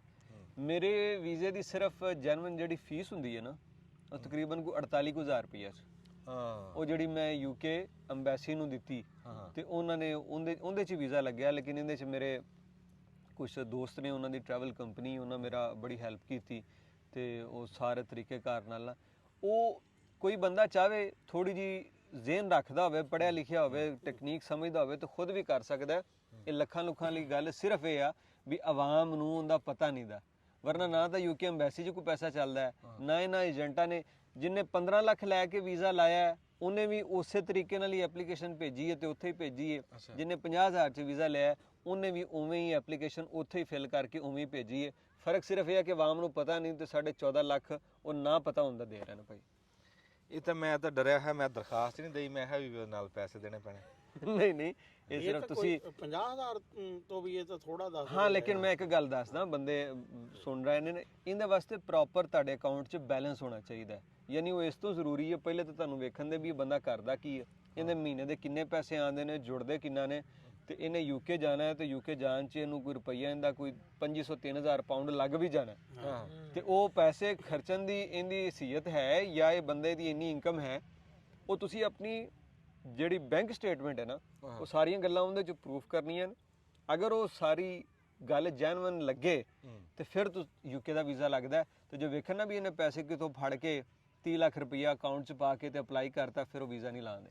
ਕਿੰਨੀ ਕੇ ਦੀ ਮਤਲਬ ਰਿਕੁਆਇਰਮੈਂਟ ਉਹਨਾਂ ਦੀ ਹੁੰਦੀ ਵੀ ਇੰਨੇ ਹੋਣੇ ਚਾਹੀਦੇ ਸਟੇਟਮੈਂਟ? ਮੈਂ 3 ਮਿਲੀਅਨ ਤੇ ਕੀਤਾ ਸੀ ਅਪਲਾਈ ਤੇ ਇੰਨੇ ਕੋ ਘੱਟੋ ਘੱਟ ਹੋਣੇ ਚਾਹੀਦੇ ਨੇ। ਨਾਲੇ ਉਹਦੇ 'ਚ ਇਹ ਹੁੰਦਾ ਨਾ ਵੀ ਆਂਦੇ ਜਾਂਦੇ ਅਗਲੇ ਦੇਖਦੇ ਵੀ ਇਹਦੀ ਟਰਨਓਵਰ ਵਾਲਾ ਵੀ ਕੋਈ ਹਿਸਾਬ ਕਿਤਾਬ ਜਿਹੜਾ ਉਹ ਬੜਾ ਧਿਆਨ ਨਾਲ ਵੇਖਦੇ ਨੇ। ਇਹ UK ਦੇ ਵਿੱਚ ਜਿਹੜਾ ਵੀਜ਼ੇ ਦੇ ਵਿੱਚ ਬੈਂਕ ਸਟੇਟਮੈਂਟ ਹੈ ਨਾ ਉਹਨੂੰ ਤਾਂ ਇੰਜ ਵੇਖਦੇ ਨੇ ਨਾ 10,000 ਰੁਪਈਆ ਵੀ ਤੁਸੀਂ ਕਿਤੇ ਟ੍ਰਾਂਸਫਰ ਕੀਤਾ ਨਾ, ਹੋ ਸਕਦਾ ਉਹ ਤੁਹਾਡੇ ਕੋਲ ਪੁੱਛ ਲੈਣ ਵੀ 10,000 ਰੁਪਈਆ ਤੁਸੀਂ ਕਿੱਧਰ ਟ੍ਰਾਂਸਫਰ ਕੀਤਾ, ਇਹ ਕਾਹਦਾ ਹੈ, ਜਾਂ ਤੁਹਾਨੂੰ ਆਇਆ 20,000 ਰੁਪਈਆ ਤੇ ਇਹ ਤੁਹਾਡੀ ਸੈਲਰੀ ਜਾਂ ਬਿਜ਼ਨਸ ਤੋਂ ਇਲਾਵਾ ਇਹ ਕਿੱਧਰੋਂ ਆ ਗਿਆ। ਉਹ ਇੰਨੀ ਛੋਟੀ ਅਮਾਉਂਟ ਨੂੰ ਵੀ ਵੇਖਦੇ ਨੇ। ਯਾਨੀ ਕਿ ਇੰਟਰਵਿਊ ਹੁੰਦਾ ਨਹੀਂ ਇਹ ਬਸ ਆਨਲਾਈਨ ਐਪਲੀਕੇਸ਼ਨ ਦੇ ਉੱਤੇ ਉਹ ਆਪੇ ਤੁਹਾਡੇ 10 ਲੱਖ ਜੇ ਜਮਾ ਹੋਏ ਆ ਤੇ ਤੁਹਾਡੇ ਕਿਸ ਚੀਜ਼ ਦੇ ਹੋਏ ਆ ਜਮਾ? ਹਾਂਜੀ ਹਾਂ ਇਹ ਨਹੀਂ ਨਾ ਵੀ 10 ਲੱਖ ਤਾਂ ਬੜੀ ਵੱਡੀ ਅਮਾਉਂਟ ਹੈ ਨਾ। ਹਾਂ ਵੀ ਵੀਜ਼ੇ ਲਈ ਤਾਂ ਨਹੀਂ ਕਿਸੇ ਕਰਵਾਏ ਹੋਏ। ਹਾਂਜੀ ਹਾਂਜੀ ਯਾਨੀ ਕਿ ਸਾਰੀ ਜਿਹੜੀ ਹੈ ਜੀ ਜੀ ਨਾ ਅਸਲ 'ਚ ਉਹੀ ਹੈ ਨਾ ਤੁਹਾਡੇ ਵਾਲੀ ਗੱਲ ਕਿ ਲਾਇਲਮੀ ਵਾਲੀ ਗੱਲ। ਇਹ ਜਿਹੜੀ ਗੱਲ ਤੁਸੀਂ ਕਰੀ ਆ ਇਹ ਬਲਾਗਰ ਹੋਣ ਦੀ ਵਜ੍ਹਾ ਤੋਂ ਇਹ ਸਾਰਾ ਕਾਨੂੰਨ ਆ ਜਾਂ ਕੋਈ ਆਮ ਬੰਦੇ ਵਾਸਤੇ ਵੀ ਇਹੀ ਕਾਨੂੰਨ? ਹਰ ਬੰਦੇ ਵਾਸਤੇ ਕੋਈ ਕਾਨੂੰਨ ਹੈ, ਅੱਛਾ। ਲੇਕਿਨ ਇਹ ਹੈ ਕਿ ਇੱਕ ਬੰਦਾ ਜਿੰਦੀ ਟਰੈਵਲ ਹਿਸਟਰੀ ਥੋੜੀ ਬਹੁਤੀ ਹੋਵੇ ਤੇ ਉਹਨਾਂ ਨੂੰ ਵੀ ਲੱਗਦਾ ਵੀ ਯਾਰ ਵਾਕਈ ਘੁੰਮਣ ਫਿਰਨ ਜਾ ਰਿਹਾ। ਹੁਣ ਉਹ ਵੇਖੋ ਨਾ ਦੁਨੀਆ ਡੰਕੀ ਲਾ ਕੇ ਜੋ ਜਾਂਦੀ ਹੈ ਆਪਣੀ ਜਾਨ ਖਤਰੇ 'ਚ ਪਾ ਕੇ ਕਿਉਂ ਜਾਂਦੀ ਹੈ ਵੀ ਉਹਨਾਂ ਨੂੰ ਵੀਜ਼ਾ ਨਹੀਂ ਲੱਭਦਾ। ਤੇ ਹੁਣ ਅਗਰ ਤੁਸੀਂ ਪ੍ਰੋਪਰਲੀ ਥੋੜਾ ਬਹੁਤਾ ਆਪਣਾ ਕਿਤੇ ਟੁਰੇ ਫਿਰੇ ਹੋਵੋ, ਤੁਹਾਡੇ ਪਾਸਪੋਰਟ ਤੇ ਕੋਈ 4 ਵੀਜ਼ੇ ਲੱਗੇ ਹੋਣ, ਫਿਰ ਤੁਸੀਂ ਅਪਲਾਈ ਕਰੋ ਤੇ ਉਹ ਵੇਖਦੇ ਨੇ ਵੀ ਬੰਦੇ ਨੇ ਹਾਂ ਯਾਰ ਮੁਲਕ ਫਿਰੇ ਨੇ ਤੇ ਇੱਥੇ ਵੀ ਫਿਰਨ ਆ ਰਿਹਾ। ਉਹਨਾਂ ਨੂੰ ਸਿਰਫ ਇਹ ਆ ਕਿ ਭਾਈ ਜਿਹੜਾ ਬੰਦਾ ਇਹ ਗੱਲ ਕਰ ਰਿਹਾ ਕਿ ਮੈਂ ਸੈਰ ਵਾਸਤੇ ਆ ਰਿਹਾ, ਇਹ ਸੈਰ ਕਰਕੇ ਵਾਪਸ ਜਾਵੇ। ਇਹ ਸੈਰਾਂ ਕਰਦਾ ਵੀ ਆ ਕਿ ਇੱਥੇ ਦੀ ਇਕੱਲੀ ਸੈਰ? ਇਹ ਹੋ ਸਕਦਾ ਆ ਕੇ ਇੱਥੇ ਇਹਨੂੰ ਹੋ ਜਾਵੇ, ਜਾਵੇ ਹੀ ਨਾ ਫਿਰ ਇਹਨਾਂ ਨੂੰ। ਅੱਛਾ ਇਹ ਆਦਲ ਸਾਹਿਬ ਮੈਂ 2-3 ਮੁਲਕਾਂ 'ਚ ਗਿਆ, ਦੁਨੀਆ ਦੇਖੀ, ਤੇ ਮੈਂ ਕਰਾਂ ਕਾਗਜ਼ ਦਵਾਂ? ਤੁਹਾਨੂੰ ਸਰ ਉਹ ਤੁਸੀਂ ਸਟਾਰ ਹੋ, ਤੁਸੀਂ ਜਾ ਕੇ ਥੋੜਾ ਆਪਣਾ ਹਵਾਲਾ ਇਹ ਵੀ ਕਵਰ ਲੈਟਰ 'ਚ ਦੇਣਾ ਹੈ ਕਿ ਮੈਂ ਅੰਜਮ ਸਰੋਇਆ, ਮੈਂ ਫੇਸਬੁੱਕ ਤੇ ਮੇਰੇ ਇੰਨੇ ਭਰਾ ਵੀਰ ਨੇ। ਵਾਹ ਵਾਹ ਵਾਹ। ਫੈਨ ਤਾਂ ਆਪਾਂ ਨਹੀਂ ਕਹਿੰਦੇ ਕਿਉਂਕਿ ਫੈਨ ਮੁਨਾਸਬ ਨਹੀਂ ਲੱਗਦਾ, ਇਹ ਇੱਜ਼ਤ ਦੇਣ ਵਾਲੇ ਨੇ, ਇਹ ਜ਼ਰਾ ਨਵਾਜ਼ ਨੇ ਅਸਲ 'ਚ ਤੇ ਇਹ ਨੇ, ਇਹ ਭਰਾ ਨੇ ਸਾਡੇ। ਤੇ ਦੱਸੋ ਵੀ ਇੰਨੇ ਭਰਾ ਮੇਰੇ ਨਾਲ ਫੇਸਬੁੱਕ ਤੇ ਜੁੜੇ ਨੇ, YouTube ਤੇ ਇੰਨੀ ਕੁ ਸਾਡੀ ਇੱਕ ਫੈਮਿਲੀ ਹੈਗੀ ਹੈ, ਸਾਡਾ ਸਾਂਝ ਹੈਗੀ ਹੈ। ਤੋ ਵੇਖ ਕੇ ਫਿਰ ਜਿਹਨੂੰ ਸਬਸਕ੍ਰਾਈਬਰ ਫਾਲੋਅਰ ਕਹਿੰਦੇ ਨੇ ਉਹਦੀ ਜ਼ੁਬਾਨ 'ਚ। ਇਹ ਗੱਲ ਕਿ ਬੁਲਾਉਣ ਵਾਲਾ ਕੀ ਚੱਕਰ ਹੁੰਦਾ ਵੀ ਉਹਦੇ 'ਚ ਕੋਈ ਮੁਮਕਿਨਾਤ ਵੱਧ ਜਾਂਦੀਆਂ? ਯਾਰ ਬੁਲਾਉਣ ਵਾਲੇ 'ਚ ਨਾ ਡਿਪੈਂਡ ਕਰਦਾ, ਜਿਵੇਂ ਮਿਸਾਲ ਦੇ ਤੌਰ ਤੇ ਤੁਸੀਂ ਯੂਕੇ ਆਖੋ ਵੀ ਮੇਰਾ ਉੱਥੇ ਕੋਈ ਚਾਹਣ ਵਾਲਾ ਤੇ ਉਹਨੇ ਮੈਨੂੰ ਸੱਦਿਆ ਤੇ ਮੈਂ ਕਿਸੇ ਇਵੈਂਟ 'ਚ ਜਾਣਾ ਇੰਜ ਕਰਨਾ, ਤੁਸੀਂ ਇਹ ਕਰੋਗੇ ਨਾ ਤਾਂ ਯੂਕੇ ਤੁਹਾਡਾ ਵੀਜ਼ਾ ਨਹੀਂ ਲਾਏਗਾ। ਉਹਦੀ ਵਜ੍ਹਾ ਇਹ ਆ ਕਿ ਮੁਮਕਿਨ ਹੈ ਕਿ ਉਹ ਕਹਿਣ ਵੀ ਯਾਰ ਇਹ ਸੋਸ਼ਲ ਮੀਡੀਆ ਤੇ ਕੰਮ ਕਰਨ ਵਾਲਾ ਬੰਦਾ ਹੈ ਤੇ ਇਹ ਕਿਸੇ ਅਗਰ ਤਕਰੀਬ 'ਚ ਅਟੈਂਡ ਕਰਨ ਆ ਰਿਹਾ ਹੈ ਤੇ ਫਿਰ ਇਹਦਾ ਮਤਲਬ ਹੈ ਉਹ ਬੰਦਾ ਇਹਨੂੰ ਪੇ ਵੀ ਕਰੇਗਾ, ਉਹ ਬੰਦਾ ਇਹਨੂੰ ਪੈਸੇ ਵੀ ਦੇਗਾ, ਜਿਹੜਾ ਦੁਨੀਆ ਤੇ ਚੱਲਦਾ ਤਰੀਕਾ। ਲਿਆਦਾ ਉਹ ਕਹੇਗਾ ਵੀ ਯਾਰ ਇਹ ਵਿਜ਼ਿਟ ਵੀਜ਼ਾ ਕਹਿੰਦਾ ਪਿਆ ਲੇਕਿਨ ਇੱਥੋਂ ਆ ਕੇ ਤੇ ਇਹਨੇ ਕਮਾਈ ਕਰਨੀ, ਇਹ ਕੰਮ ਕਰੇਗਾ ਕਮਾਈ ਕਰੇਗਾ, ਲਿਆਦਾ ਉਹ ਵੀਜ਼ਾ ਨਹੀਂ ਦੇਣ। ਅੱਛਾ, ਇਹ ਨੁਕਤਾ ਇੱਕ ਨੁਕਤਾ ਹੈ ਨਾ ਜੀ। ਬਾਕੀ ਕੋਈ ਫੈਮਿਲੀ ਮੈਂਬਰ ਦੇ ਵਿੱਚ ਆਪਸ਼ਨ ਹੁੰਦੀ ਵੀ ਹੈ ਫੈਮਿਲੀ ਨੂੰ ਬੁਲਾਉਣ ਵਾਸਤੇ ਉਹ, ਲੇਕਿਨ ਉਹ ਜਿਹੜੇ ਉੱਥੇ ਰਹਿ ਰਹੇ ਹੁੰਦੇ ਨੇ ਰੈਜ਼ੀਡੈਂਟ ਹੁੰਦੇ ਨੇ ਉਹਨਾਂ ਨੂੰ ਹੁੰਦੀ ਹੈ ਆਪਸ਼ਨ। ਜੀ ਜੀ। ਤੇ ਆਦਲ ਭਾਈ ਕਿੰਨੇ ਕੁ ਮੁਲਕਾਂ 'ਚ ਜਾ ਰਹੇ ਆ, ਕਿਹੜੇ ਕਿਹੜੇ ਮੁਲਕ 'ਚ ਜਾ ਰਹੇ ਆ? ਯਾਰ ਮੁਲਕ ਤਾਂ ਵਾਵਾ ਸਾਰੇ ਨੇ ਲੇਕਿਨ ਮੈਂ ਇਸ ਟਾਈਮ ਪਰੇਸ਼ਾਨ ਹਾਂ, ਜਿੰਨੇ ਦਿਨਾਂ ਵਾਸਤੇ ਜਾ ਰਿਹਾ ਬਾਲਾਂ ਤੋਂ ਉੱਧਰ ਜਾਈਦਾ। ਹਾਂ ਆ ਤਾਂ ਹੈ ਜੀ ਹੈ। ਤੇ ਯਾਰ ਸ਼ੁਰੂ ਕਰਨਾ ਹੈ ਇਹਦੇ ਤੋਂ ਇੰਗਲੈਂਡ ਤੋਂ, ਉਸ ਤੋਂ ਬਾਅਦ ਜਾਰਡਨ ਦਾ ਵੀਜ਼ਾ ਅਪਲਾਈ ਕੀਤਾ ਹੈ, ਉਰਦਨ ਦਾ। ਅੱਛਾ ਉਹ ਮਿਲ ਗਿਆ ਤੇ ਉੱਥੇ ਵੀ ਜਾਵਾਂਗੇ। ਤੇ ਫਿਰ ਜਿਹੜਾ ਇੰਗਲੈਂਡ ਦੇ ਵਿੱਚ ਹੀ ਸਟੇਟਾਂ ਨੇ, ਸਕਾਟਲੈਂਡ ਇੱਥੇ ਵੇਲਜ਼ ਹੈ, ਨਾਰਦਰਨ ਆਇਰਲੈਂਡ ਹੈ, ਸਾਰੇ ਇਹ ਵੀ ਵੇਖਾਂਗੇ। ਤੇ ਬਾਲਕਨਸ ਕੰਟਰੀ ਹੈਗੀਆਂ ਨੇ ਜਿੱਥੇ ਖਿਲਾਫਤ ਉਸਮਾਨੀਆ ਜਿੱਥੇ ਆਈ ਸੀ ਤੇ ਲੋਕ ਮੁਸਲਮਾਨ ਹੋਏ ਨਾ। ਵਾਹ ਵਾਹ ਵਾਹ ਵਾਹ। ਉਹਦੇ ਚ ਅਲਬਾਨੀਆ ਹੈਗਾ, ਮੈਕਡੋਨੀਆ ਹੈਗਾ ਤੇ ਸਰਬੀਆ ਹੈ ਤੇ ਨਾਰਥ ਉਹਦੇ ਚ ਇੱਕ ਹੋਰ ਕੰਟਰੀ ਹੈਗਾ, ਨਹੀਂ ਬੋਸਨੀਆ ਦੇ ਨਾਲ ਹੈ ਉਤਲੇ ਪਾਸੇ ਨਾ। ਤੇ ਇਹ 4 ਮੁਲਕ ਇੱਥੇ ਨੇ, ਇਹ ਕੋਈ ਟੋਟਲ 8 ਕੁ ਮੁਲਕ ਬਣ ਜਾਣੇ ਨੇ। ਮਾਸ਼ਾਅੱਲਾ ਮਾਸ਼ਾਅੱਲਾ। ਰੱਬ ਦੀ ਜ਼ਾਤ ਤੁਹਾਡਾ ਆਣਾ ਜਾਣਾ ਕਬੂਲ ਕਰੇ ਤੇ ਕਾਮਯਾਬ ਕਰੇ, ਖੈਰੀ ਸਲਾਮਤੀ ਤੁਸੀਂ ਆਪਦੇ ਘਰੇ ਆ ਜਾਓ। ਹਾਂਜੀ, ਇਹ ਚੀਲਾ ਹੀ ਬਣ ਜਾ 40 ਦਿਨ ਪੂਰੇ। ਚਲੋ ਹਾਂ ਚਲੋ ਠੀਕ ਆ। ਤੇ ਸਾਡੇ ਲਈ ਹੈ ਨਾ। ਅੱਛਾ ਜੀ ਆਦਲ ਸਾਹਿਬ, ਬਹੁਤ ਤੁਹਾਡਾ ਜੀ ਸ਼ੁਕਰਗੁਜ਼ਾਰ ਹਾਂ ਅਸੀਂ।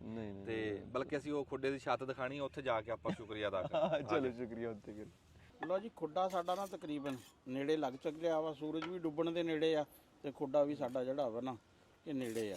ਤੇ ਵਾਰ ਇਹਨੂੰ ਤਕਰੀਬਨ ਸਾਰੇ ਆ ਗਏ ਆ, ਬਸ ਇਹ ਆਖਰੀ ਵਾਰ ਚੱਲ ਰਿਹਾ ਵਾ। ਤੇ ਇਸ ਤੋਂ ਬਾਅਦ ਅਸੀਂ ਪਾਵਾਂਗੇ ਛੱਤ, ਤੇ ਛੱਤ ਵੀ ਬਸ ਅਨਘੜਤ ਜੀ ਹੋਈ ਆ, ਲੋਕਲ ਮਟੀਰੀਅਲ ਇਸਤੇਮਾਲ ਹੋ ਰਿਹਾ ਵਾ। ਆ ਅਸੀਂ ਡੰਡੇ ਵੱਡੇ ਆ ਤੇ ਇਹ ਥੋੜੇ ਥੋੜੇ ਨਾ ਹਲੇ ਫਿੱਟ ਹੋਣਗੇ, ਕੁਛ ਵੱਡੇ ਜਿਹੜੇ ਆ ਨਾ ਹੈ ਆ। ਤੇ ਇਸ ਦੇ ਉੱਪਰ ਪਾਵਾਂਗੇ ਸਿਰਕੀ ਤੇ ਫਿਰ ਉੱਪਰ ਪਾਵਾਂਗੇ ਮਿੱਟੀ, ਤੇ ਇਸ ਤਰ੍ਹਾਂ ਇਹ ਜਿਹੜਾ ਨਾ ਤਿੱਤਰਾਂ ਦਾ ਜਿਹੜਾ ਨਾ ਘਰ ਬਣ ਜਾਏਗਾ। ਇਹ ਕਿੰਨੇ ਤਿੱਤਰ ਨੇ? ਇਹ ਜੋੜਾ ਜੀ। ਜੋੜਾ? ਤੇ ਉਹਨੂੰ ਘਰ ਵੱਡਾ ਨਹੀਂ ਉਹ ਫਿਰ ਟੋਰ ਫਿਰ ਵੀ ਲਿਆ ਕਰਨਗੇ। ਅੱਛਾ ਹਾਂ, ਕੋ ਆਇਆ ਗਿਆ ਪਰੌਣਾ ਵੀ। ਪਰੌਣਾ ਨਾਲੇ ਜੀ ਵੀ ਵਧਾ ਲੈਂਦੇ। ਹਾਂ ਵਾਦਾ ਵੀ ਸਹੀ ਹੈ। ਨਹੀਂ ਇੱਥੇ ਇਹਨਾਂ ਦਾ ਬਣਾਵਾਂਗੇ ਨਾ ਛੋਟਾ ਜਿਹਾ ਇੱਕ ਪੋਰਸ਼ਨ ਤੱਕ ਜਿੱਥੇ ਆਂਡੇ ਵਿੱਚ ਇਹਦੇ ਚੂਹੇ ਕੇਰ ਪਾਵਾਂਗੇ ਜੀ। ਹਾਂ, ਚੂਹੇ ਕੇਰ ਪਾ ਕੇ ਨਾ ਤੇ ਫਿਰ ਅਸੀਂ ਸੱਜੇ ਖੱਬੇ ਨਿੱਕੇ ਜਿਹੇ ਖੁੱਡੀਆਂ ਜੀ ਬਣਾਵਾਂਗੇ, ਵਿੱਚ ਬਹਿ ਕੇ ਆਂਡੇ ਉਂਡੇ ਦੇਣੇ ਤਿੱਤਰੀ ਨੇ। ਤੇ ਉਹ ਤਾਂ ਕਰਕੇ ਫਿਰ ਬਣ ਜਾਂਦਾ। ਤੇ ਆਦਲ ਸਾਹਿਬ ਨੇ ਜੀ ਆਪਣੀ ਜ਼ੇਰੇ ਨਿਗਰਾਨੀ ਅੱਜ ਖੁੱਡਾ ਪੂਰਾ ਕਰਾਤਾ ਜੀ। ਮਿਹਰਬਾਨੀ ਜੀ, ਬਹੁਤ ਚੰਗਾ ਲੱਗਾ, ਨਾਲੇ ਸਾਡਾ ਟਾਈਮ ਚੰਗਾ ਲੰਘ ਗਿਆ, ਨਾਲੇ ਸਾਡਾ ਖੁੱਡਾ ਬਣ ਗਿਆ ਜੀ। ਕੀ ਬਾਤ। ਮੈਂ ਆਪ ਜਦੋਂ ਦਿਲ ਕਰੇ ਨਾ ਕੰਮ ਤੋਂ ਥੱਕੇ ਹੋਏ ਤੇ ਪਿੰਡ ਟੁਰ ਜਾਈਦਾ, ਤੇ ਇੱਥੇ ਆਉਣ ਨਾਲ ਇੱਕ ਪਿੰਡ ਵਾਲੀ ਯਾਦ ਵੀ ਜਿਹੜੀ ਉਹ ਚਾਰਜ ਹੋ ਜਾਂਦਾ ਬੰਦਾ। ਅਲਹਮਦੁਲਿਲਾ। ਤਾਂ ਹੀ ਤਾਂ ਮੈਂ ਕਹਿੰਦਾ ਉਹਨਾਂ ਵੀ ਪਿੰਡ ਨਾਲ ਜੁੜੇ ਰਹੋ। ਪਿੰਡਾਂ ਦੀ ਕੀ ਬਾਤ ਹੈ, ਬੰਦਾ ਬਿਮਾਰ ਨਹੀਂ ਹੁੰਦਾ। ਸਹੀ ਗੱਲ। ਹਾਂ, ਵੈਸੇ ਜਿੰਨੇ ਹੋਣਾ ਹੋਵੇ ਉਹ ਟਲਦਾ ਨਹੀਂ, ਲੇਕਿਨ ਇਹ ਹੈ ਕਿ ਬੰਦੇ ਦੀ ਸਿਹਤ ਤੇ ਬੜਾ ਅਸਰ ਪੈਂਦਾ। ਨਹੀਂ ਉਹ ਜਿਹੜਾ ਦਿਮਾਗੀ ਬਿਮਾਰ ਨਹੀਂ ਹੁੰਦਾ ਉਹਨੂੰ ਕੀ ਸਾਦੇ ਉਹਨੂੰ ਡਿਪਰੈਸ਼ਨ ਜਾਂ ਸਾਈਕੋਲੋਜੀ ਦਾ ਉਹ ਨਹੀਂ ਹੁੰਦਾ ਮਸਲਾ ਬੰਦਾ ਖੁੱਲੀ ਥਾਂ ਦੇ ਵਿੱਚ। ਹਾਂ। ਤੇ ਆਦਲ ਸਾਹਿਬ ਜਾਣ ਲੱਗੇ ਸੀ, ਅਸੀਂ ਕਿਹਾ ਚਲੋ ਸਾਡੀ ਛੱਤ ਪੈਣ ਲੱਗੀ ਹੈ, ਛੱਤ ਪਵਾ ਕੇ ਤੇ ਫਿਰ ਤੁਹਾਨੂੰ ਛੁੱਟੀ ਦਿੰਨੇ ਆ ਜੀ। ਤੇ ਤੁਹਾਡਾ ਸ਼ੁਕਰੀਆ ਵੀ ਅਸੀਂ ਅਦਾ ਕਰਦੇ ਹਾਂ ਜੀ। ਤੁਹਾਡਾ ਸ਼ੁਕਰੀਆ। ਤੁਸੀਂ ਮੈਨੂੰ ਪਤਾ ਕੋਈ ਇੱਕ ਦੋ ਕੰਮ ਵੀ ਹੈਗੇ ਸੀ ਕਰਨ ਵਾਲੇ ਤੇ ਤੁਸੀਂ ਉਹ ਕਰਨ ਦੇ ਬਜਾਏ ਮੈਨੂੰ ਟਾਈਮ ਦਿੱਤਾ। ਨਹੀਂ ਤੁਹਾਡੀ ਮਿਹਰਬਾਨੀ, ਜੀਂਦੇ ਵਸਦੇ ਰਹੋ। ਤੇ ਹੁਣ ਵਾਪਸ ਆਣਾ ਤੇ ਫਿਰ ਤੁਸੀਂ ਉੱਥੇ ਇਨਸ਼ਾਅੱਲਾ ਹਾਂ ਤੁਸੀਂ ਕਰੇ ਸਲਾਮਤੀ ਦਿੱਲੀਆਂ ਨੂੰ ਲੈ ਕੇ ਅਸੀਂ ਆਵਾਂਗੇ ਜੀ, ਆਵਾਂਗੇ ਇਨਸ਼ਾਅੱਲਾ। ਤੇ ਤੁਹਾਡੇ ਵਾਲਾ ਤਾਂ ਪਾਸਾ ਜਿਹੜਾ ਨਾ ਇਹ ਹੈ ਜੀ ਉਕਾੜੇ ਤੋਂ ਥੋੜਾ ਜਿਹਾ ਲਾਹੌਰ ਨੂੰ ਜਾਈਏ ਤੇ ਬੜਾ ਤਾਰੀਖੀ ਇਲਾਕਾ ਉਹ। ਹਾਂਜੀ, ਉਹ ਗੰਗਾ ਰਾਮ ਦਾ ਇਲਾਕਾ, ਹਬੀਬਾਬਾਦ, ਚਾਕਰੇ ਹਿੰਦ ਦਾ, ਚਾਕਰੇ ਆਜ਼ਮ ਦਾ ਇਲਾਕਾ, ਚਾਕਰੇ ਆਜ਼ਮ। ਹਾਂ, ਬੜਾ ਤਾਰੀਖੀ ਆ ਜੀ। ਫਿਰ ਸਾਡੇ ਜਿਹੜੇ ਹੋਏ ਆ ਇੱਕ ਪੰਜਾਬੀ ਦੇ ਲਿਖਾਰੀ ਜਿਨ੍ਹਾਂ ਨੇ ਬੋਲੀਆਂ ਦੇ ਉੱਤੇ ਕੰਮ ਕੀਤਾ ਸੀ, ਬਾਬੂ ਰਜਬ ਅਲੀ ਬਾਬੂ ਰਜਬ ਅਲੀ ਹਾਏ ਹਾਏ ਹਾਏ ਕਿਹਦਾ ਉਹਨਾਂ ਦਾ ਕਿਹੜਾ ਸੀ ਇਲਾਕਾ ਭਲਾ ਇਹ ਮੈਨੂੰ ਨਹੀਂ ਦੱਸੋ ਸਾਡੇ ਦੇ ਨਾਲ ਹੀ ਹੈ ਉਹ 38 33 ਚੱਕ ਜਿਹੜਾ ਵਾ ਨਾ ਉਹ ਹੈ ਆ ਤੇ ਲੇਕਿਨ ਉਹਨਾਂ ਨੂੰ ਕਿਹਾ ਜਾਂਦਾ ਕਿ ਮਸ਼ਰਕੀ ਪੰਜਾਬ ਵਿੱਚ ਵਾਰਿਸਸ਼ਾਹੀ ਕਿਹਾ ਜਾਂਦਾ ਵਾ ਬਹੁਤ ਵੱਡਾ ਨਾਮ ਬਹੁਤ ਵੱਡਾ ਨਾਮ ਬੜੀ ਕਿਤਾਬਾਂ ਲੇਕਿਨ ਉਹਨਾਂ ਦੀ ਅਸਲ 'ਚ ਇਸ ਕਰਕੇ ਸਾਨੂੰ ਘੱਟ ਪਤਾ ਵਾ ਉਹਨਾਂ ਦੀ ਜ਼ਿਆਦਾ ਲਿਖਤ ਗੁਰਮੁਖੀ 'ਚ ਆ ਅੱਛਾ ਹੈ ਤੇ ਇੱਕ ਵੈਸੇ ਜਿਹੜੇ ਨਾ ਆਮ ਆ ਜਿਹੜੇ ਮੇਲੇ ਠੇਲਿਆਂ ਤੇ ਕਬੱਡੀ ਮੈਚਾਂ 'ਚ ਆ ਕਹਿੰਦੇ ਵੀ ਆਹ 3 ਚੀਜ਼ਾਂ ਬੁਰੀਆਂ ਜਾਂ ਆਹ 2 ਚੀਜ਼ਾਂ ਬੁਰੀਆਂ ਜਾਂ 5 ਚੀਜ਼ਾਂ ਬੁਰੀਆਂ ਉਹ ਜਿਹੜੀ ਸੁਣਾਉਂਦੇ ਆ ਨਾ ਉਹ ਵੀ ਉਹਨਾਂ ਦੀ ਲਿਖੀ ਹੋਈ ਆ ਫਿਰ ਉਹਨਾਂ ਨੇ ਸਾਰੇ ਮਸ਼ਹੂਰ ਕਿੱਸੇ ਜਿਹੜੇ ਆ ਨਾ ਇਹ ਹੀਰ ਰਾਂਝਾ ਮਿਰਜ਼ਾ ਜੱਟ ਇਹ ਸਾਰੇ ਕਿੱਸੇ ਤਕਰੀਬਨ ਉਹਨਾਂ ਨੇ ਲਿਖੇ ਆ ਬਲਕਿ ਉਹਨਾਂ ਨੇ ਸਿੱਖਾਂ ਦੇ ਵੀ ਕਿੱਸੇ ਲਿਖੇ ਆ ਹਿੰਦੂਆਂ ਦੇ ਵੀ ਕਿੱਸੇ ਰਾਮਾਇਣ ਮਹਾਭਾਰਤ ਟਾਈਪ ਉਹ ਵੀ ਲਿਖਿਆ ਵਾ ਤੇ ਮੁਸਲਮਾਨਾਂ ਦੇ ਵੀ ਜਿਹੜਾ ਵਾ ਨਾ ਲਿਖੇ ਤੇ ਲੋਕ ਵੀ ਬਹੁਤ ਸਾਰਾ ਕੰਮ ਬੜਾ ਤਕੜਾ ਕੰਮ ਆ ਨਹੀਂ ਜੀ ਵੱਡਾ ਨਾਮ ਆ ਬਾਬੂ ਰਜਬ ਅਲੀ ਬੜੀ ਮਿਹਰਬਾਨੀ ਬਹੁਤ ਤੁਸੀਂ ਵੀ ਜੀ ਬੜੀ ਮਿਹਰਬਾਨੀ ਸ਼ੁਕਰੀਆ ਜੀ ਰੰਗ ਸਾਹਿਬ ਮਿਹਰਬਾਨੀ